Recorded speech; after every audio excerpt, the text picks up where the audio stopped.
themselves out. It's very fantastic, responding to our advice, and that's really where I want to begin, by thanking everybody, by thanking you in the media, and also thanking everyone for the huge efforts that the country is making to comply with the advice that we've been given. And we're asking such a huge amount, asking students to put their education on hold. We're asking people not to socialise in the normal way, and already we can see the impact that this is having on the UK economy and on business, on great companies. And so it's vital that we in government stand behind them when what we are asking everyone to do is so crucial for saving literally thousands of lives by defeating this virus. And I'm conscious as the days have gone by that people will want to know how long we are expecting them to keep it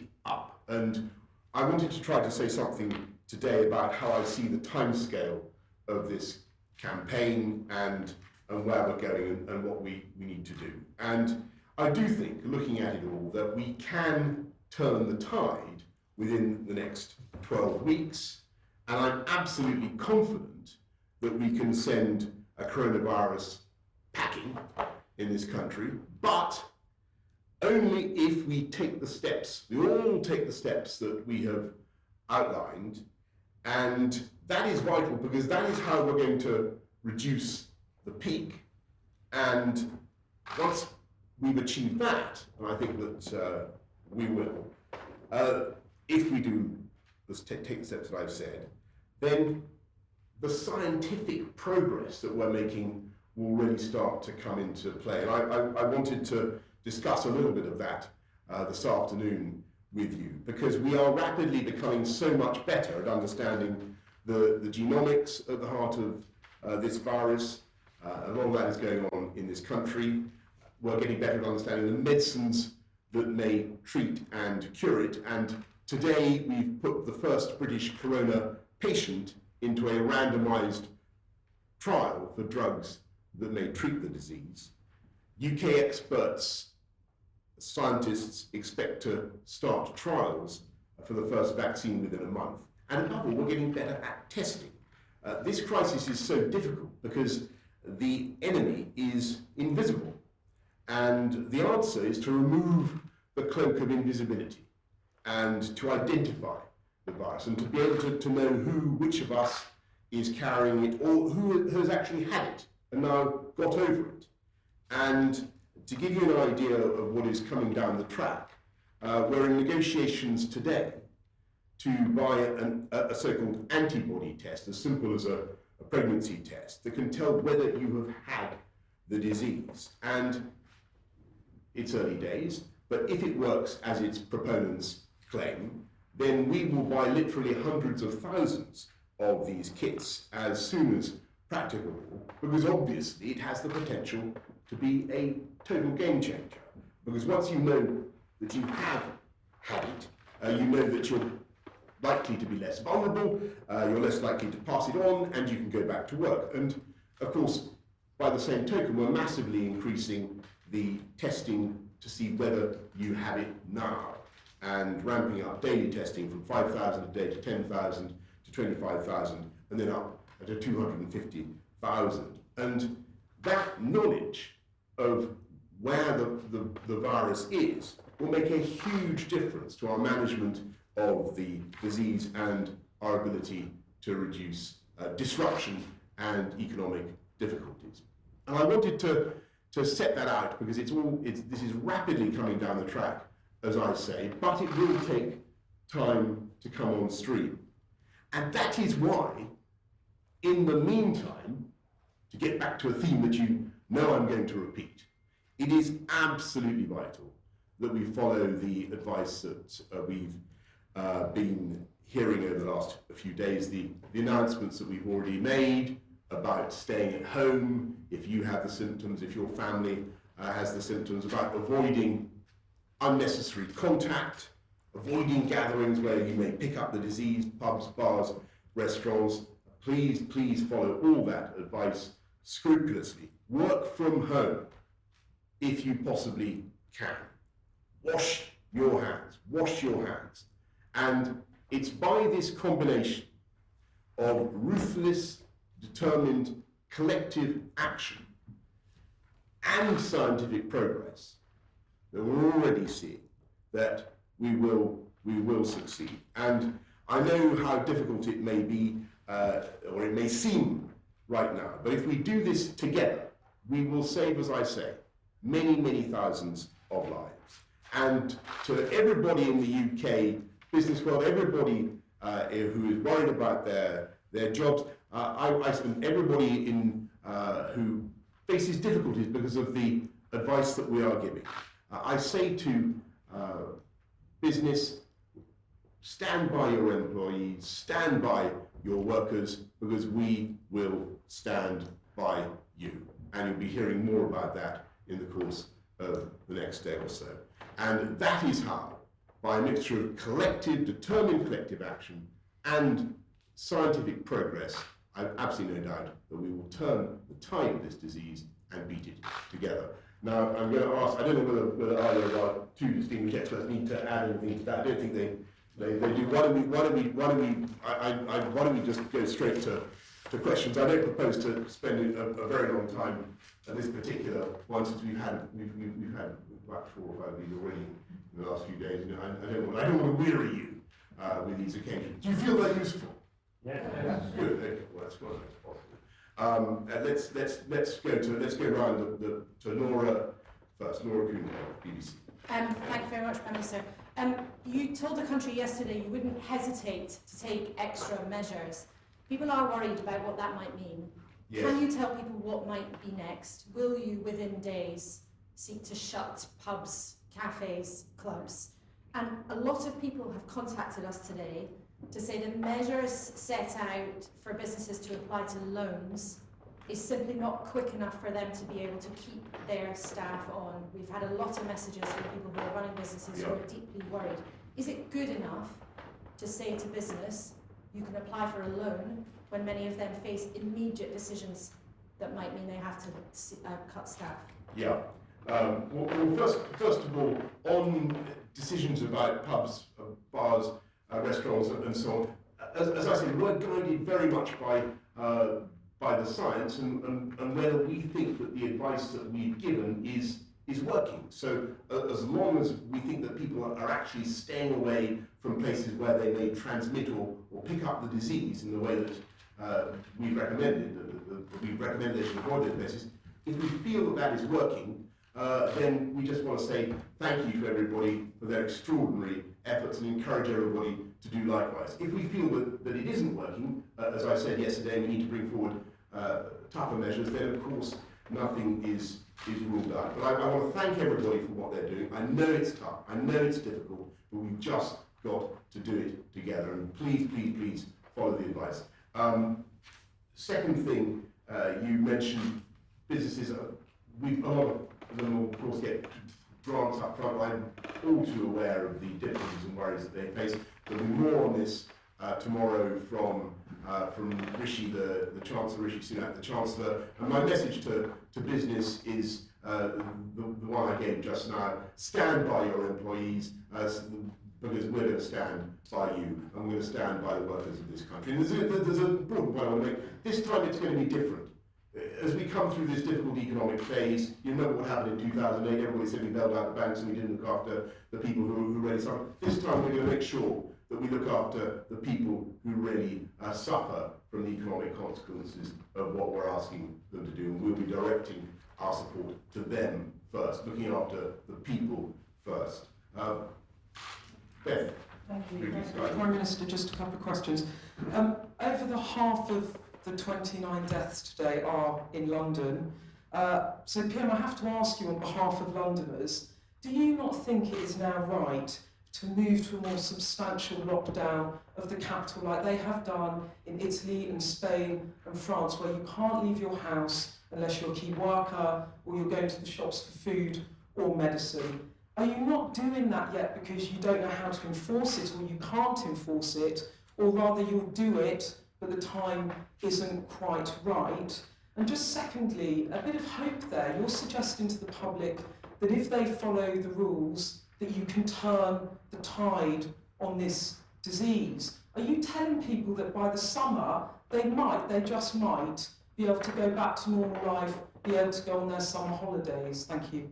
Yeah, thanks, Beth. Well, look, a crucial thing there. I want to stress that we do want to see people following the advice that we've given in the capital, which is, after, as you rightly say, the place where the disease seems to have been making the fastest progress, and it's vital that people follow that advice. And you know, there's huge evidence that they are in the takings in the retail sector, the hospitality sector, TfL in inner London down about 80%, in outer London down about 60%. But some evidence that in some parts of the capital it's very patchy, and some areas where people aren't perhaps following it in quite the way that we need them to do. So, you know, that is why, to get back to the answer that I gave to Laura, we may have to consider going further. But I want to stress that, you know, there is no prospect of us wanting to stop public transport in London, or stop the tube or the buses. We're not going to be telling people that under no circumstances, if they really need to go to work, can they go to work. I hope people understand that. There's been some, you know, I'm sure through no fault of the media, but there's been a bit of misunderstanding floating around about that. We're going to want people to avoid gatherings where they can transmit the disease. We're absolutely emphatic about that, and if it becomes necessary to do more to ensure that, then we certainly will do so. On your second question, which was really about the timing, I am very confident we'll get this thing done. I'm very confident that we'll beat coronavirus. I think we can turn the tide within the next 12 weeks, but it depends on collective, resolute action. And I think the encouraging thing is that the more disciplined we can all be in doing that, the greater the chances that the scientific community will be able soon to come up, as I say, with fantastic results on testing, to say nothing of other medical treatments. Robert Best. Hello. Yeah, Robert Best, ITV. If I could ask a couple of questions to Chris Whitty. There's quite a lot of concern within the NHS about capacity running short in London hospitals. Could you tell us a bit about how you see the capacity issue in London? Secondly, as you'll also be aware, there's a lot of concern among medical staff that they're not getting the protective equipment, which is apparently in the system, it's just not in the right places. How quickly will you be able to get it to the right places? And then finally, Prime Minister, you came up with a very interesting number just now. You said 250,000 tests. What did you mean by that? Are they on course soon? I'm going to pass that ball straight down the line to Patrick, who gave me the figure earlier on. But that's where we want to get. I mean, we want to. Testing is, I think, crucial to our success in defeating this virus. We're making fantastic progress on testing. We had a great meeting in number 10 a couple of nights ago with people who are supplying tests of all kinds, not just the antibody tests that I mentioned, but much faster and more efficient tests to see whether you currently have the disease. And the potential of those to help us is obviously enormous. We're not there yet, but we will get there very soon. Patrick, what do you want to say about testing? Yeah, Chris has obviously got one to answer there as well, but the testing, so Public Health England are currently leading the testing on this. They're ramping up to 25,000. There are proposals to get that much higher through other mechanisms for the virus itself. And then the antibody test, if that turns out to be something that can really be applied, that's one we want to ramp up as well. So ideally, you'd like to get to those sorts of numbers. You'd like to be able to do it for both testing the infection itself and testing the antibody. Going on practically, can that be done in a few short weeks? Practically, that can be done. I mean, the testing for the virus is a pretty standard technology. It just happens to be obviously precise for this virus, but it's not a new technology you've got to invent. And if the antibody test is reliable and works, and you know, the ifs in that that sentence, but if it does, then that's a relatively easy thing to scale up.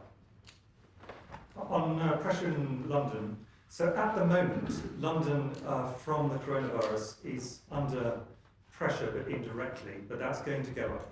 And that is actually the reason for doing all of the things we're trying to do.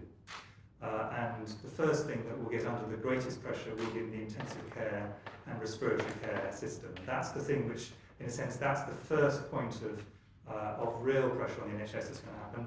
And to be clear, even if everybody does all the things we hope and really, really would ask that they do, the numbers will continue to go up over the next 2 weeks because it takes a while for there to be a lag. There's a lag until things start to improve. Now, at that stage, we need to do 3 things. The first of which is obviously to try and pull the peak down, and that is the key thing that everybody can help with in terms of the social distancing. And let me be very straightforward. If the numbers are high enough, if a high enough proportion of people choose to and do go in for serious social distancing, and there's a lot of evidence a huge proportion of people are, we don't know yet whether it's enough, that will pull the peak down. If they do not, then that is going to be a problem. This is the national effort bit. The second thing we have to do, and this is an NHS issue, is to increase the number of beds which are capable of taking respiratory patients, because that's the big bottleneck for this particular infection.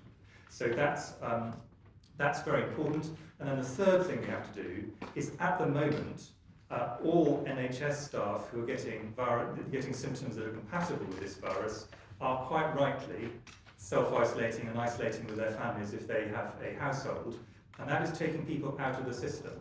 And the key thing we need to do is get the testing out. First priority was ITU, second priority all the people who got symptoms, but the next priority for us is to get the NHS workers so we can test them quickly, and then if they got it, fine, they continue, but they know they've had it once. If they've not got it, then they can come back to work, or if the reason they've stayed at home is because someone else in their family has got the symptoms, we would test them and see if they've got it. On PPE, there's a local and a global issue on this. I completely understand the points that my colleagues in the NHS are concerned about on PPE. They write to me regularly about this, and entirely reasonably, and this is a major strand of work from the Department of Health and Social Care, is to make sure that this works. Obviously, in the short term, this is about making sure that the PPE stocks that there are go to the right places. In the longer term, it's about making sure that the global system, because of course everybody wants this, and the supplies in some areas have gone down. There will be a global issue we need to put together. And the final thing we need to get right on PPE is training. Because if you use PPE incorrectly, it doesn't really have any advantages, and occasionally it can even make things worse. So it is important to get all 3 of those sorted out. Thanks, Chris. Mesa Hall, Daily Express. Thank you very much, Prime Minister. Firstly, on the antibody test that you mentioned, can you say a bit more about how that's going to be rolled out? Will people be tested in their own homes? How will people be selected whether they're going to have it? And secondly, there is some evidence that some shops and online retailers have been whacking up the prices of in-demand goods. Are you concerned that there is profiteering going on in this national crisis? Well, I'm going to ask Chris and Patrick to talk about the test kit. Though, as I understand it, it's like a pregnancy test. I think blood is required rather than urine. But that's the basic idea. But I'll invite the experts and the scientific comment on the test. And Mesa, on mass buying and the price issue, I really hope that retailers will continue to be reasonable, and I certainly wouldn't want to see profiteering of any kind. As I said before, in these meetings, we've got good supply chains, farm to fork. There's no reason for the shops really to be empty. And just, of course, everybody understands why people are buying stuff. We're all being advised just to stay at home if we think we have symptoms and so on. But please be reasonable. Please be reasonable in your shopping. Be considerate and thoughtful of others as you do it. On the antibody tests, we should be clear that although we're confident there will be antibody tests, we're not absolutely confident yet about whether the ones that are currently on the market are the right ones, and that needs to be tested out, and that's something which is an absolute priority for Public Health England. But once we have these, the key thing for, in the first case, healthcare workers, and then other workers and members of society, is we'll be able to say to someone, you've had this virus, you're not likely to get again, at least in the immediate term, and now we can be confident you can return to work, and now we can be confident you don't need to take some of the precautions that you've been taking to date. Now, there'll be a while before we've actually got this in large enough numbers, and this is more useful for a variety of reasons. Probably this is not the right environment to go into, but more useful the further on in the epidemic it is. But this will be something which helps society to normalise little by little, even whilst we still have a significant number of cases. So this is going to make, as the Prime Minister says, a very big difference in the long run, once we've got tests that we can rely on. Thanks very much. Lucy Fisher, Target. Thank you. 2 quick questions, if I may. Firstly, to the experts, new data from the Centres for Disease Control and Prevention shows that nearly 40% of patients sick enough to be hospitalised in the US were aged 20 to 54. Is there any concern that the pandemic is affecting younger people in the UK worse than previously thought? And secondly, Prime Minister, a tide of redundancies are sweeping the country, and your own MPs have said that government is not doing enough to help struggling businesses retain workers. You've mentioned that the Chancellor is going to talk more about this tomorrow, but do you accept that every day you delay announcing new support measures will cause thousands of jobs to go? Well, just let me say, first of all, on that, it's very, very important. Everybody understands that we will stick by businesses, and I hope that businesses will stick by their employees. This country is going to bounce back. We're going to need some fantastic companies remaining to bounce back as well. And it's absolutely vital that everybody understands that. Now, Rishi will be saying, the Chancellor will be saying more tomorrow about the package we're putting in place for workers across the country to support everybody through this difficult time. We've been talking to the trade unions and others today, and we think we'll have a great package ready to go. So I hope people will stick by their employees, because we're all going to need them. On the second question you asked, it's clear there are 3 things that probably people need to think about simultaneously. Firstly, the great majority of people who get this virus, irrespective of age, will recover from it, and most of those will have a mild or moderate illness, not requiring any hospitalisation. Very important to make that point first off, because I think that is a key point for people to remember. It is particularly, seems to be true for children, where children seem, on the whole, to have this as a milder disease than adults, and probably quite a lot milder in most cases. The second thing is, it is also true that particular groups of older people or vulnerable people, medically vulnerable, do get this more severely. And if you look in the data from China, if you look in the data from Italy, and if you look in the data initially from the UK, most of the deaths are occurring in those groups. But, and this is the point that the US is making, and I think it's an important point to emphasise, that is not to say that there will not be severe cases amongst people who are younger adults. And that is important, because it's important that people don't trivialise this. This is a significant issue for everybody, although the great burden of disease will tend to fall in terms of severe disease in the more vulnerable groups, and that's why we've given very specific advice to people who are over 70 or have pre-existing health conditions, that there will be people who don't fall into those groups who will fall seriously ill, unfortunately. The great majority will not, but some will. And so we do ask people, take this seriously for yourself, as well as taking it seriously for all of society, and as a way of taking pressure off the NHS. Thanks very much. Gordon Ray, tell you what. Last question, I'm afraid, everybody. Thank you, Prime Minister. Just to pick up on what Beth asked earlier, you've quoted this figure of 12 weeks to turn the tide, which is the first time you've said that. You haven't really defined for us what turning the tide means, but I don't know whether perhaps Chris or Sir Patrick might be able to explain what that would look like. Does that mean that we will be well over this and will be returning to our normal lives, or does that mean that we will have just hit the peak and we'll be starting to go back to the other side? What does that actually mean? Well, what I want us to do is to get on top of it. And at the moment, the disease is proceeding in a way that does not seem yet to be responding to our interventions. And I believe that a combination of the measures that we're asking the public to take and better testing, scientific progress will enable us to get on top of it within the next 12 weeks and turn the tide.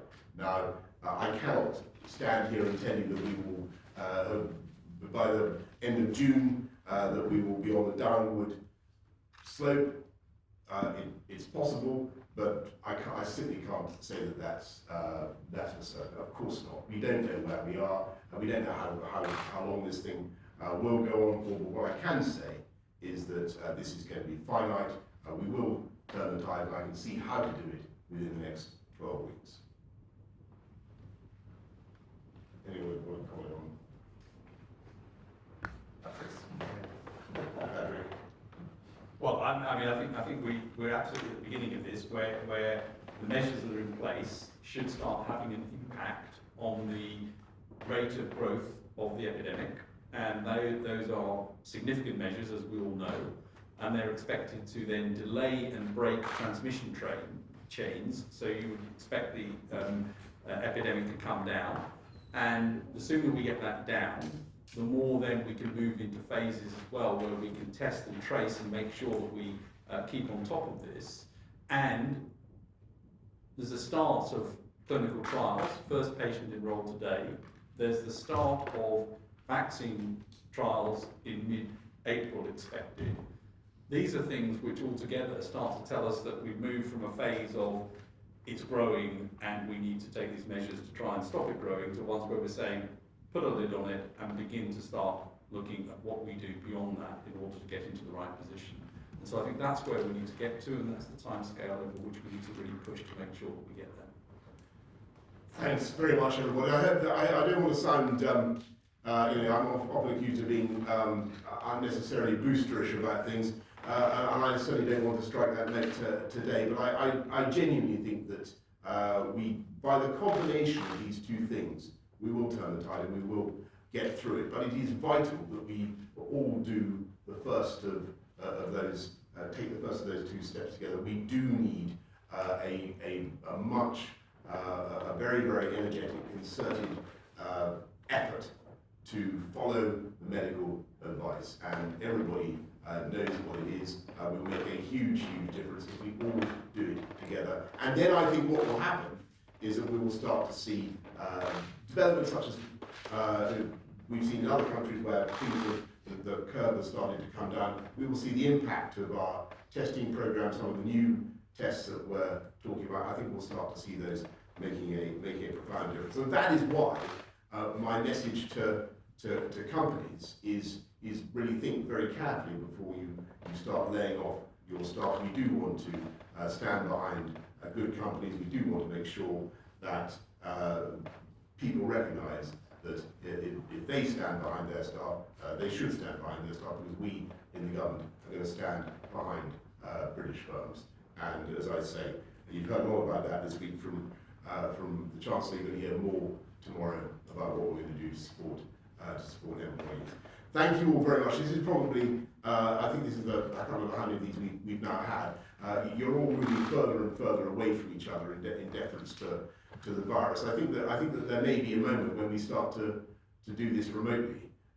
Is that, I don't know what the plan is, but it is. I hope you agree that however we do it, it is important that we should continue to have these discussions every day. I do think that they're valuable. We try to be as candid as we possibly can about what is going on, and I hope that you find them useful. So we may have to find some way of getting them done in a way that doesn't look to everybody else as though we're somehow not following the advice that we give the public. Do you get me? I mean, I know you're all sitting a long way away from each other, but it may be that we need to do even some sort of remote press conference. Can you live with that? Do you want to go? Of course not. I see. You mean you're worried you won't be able to ask questions?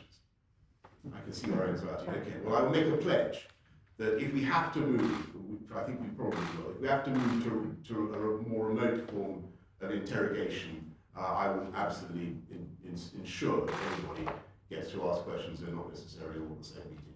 Thank you all very much. Thank you.